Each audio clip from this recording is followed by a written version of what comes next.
Hello everyone and welcome back to another tutorial from Finance for Beginners. In this video, I'm going to show you how you can verify your account on the Bitfinex trading app.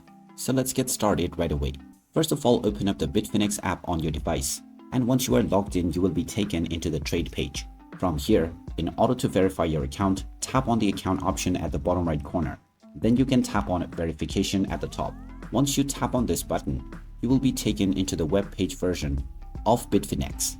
Now choose your account type based on what kind of account you would like to set. You can check the various different upgrades that you can make. And in order to upload your documents, tap on Manage Documents. Now go into the Upload New section and then you can choose your document type from the drop-down menu. Just choose the document that you would like to select. And then from the Choose File section, you can just upload your document within the accepted document type file formats.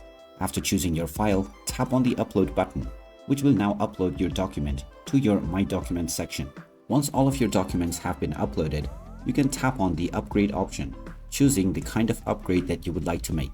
This will then begin the verification process, and once the verification is completed, your account will be verified and you will get your notification as well. After this, you can start trading without any caps or limits. And there you have it. That is how easy it is to verify your account on the Bitfinex trading app. If you find this video helpful, don't forget to hit that like button and subscribe to our channel for more useful tips and tutorials. Thanks for watching, and I will see you again in the next one.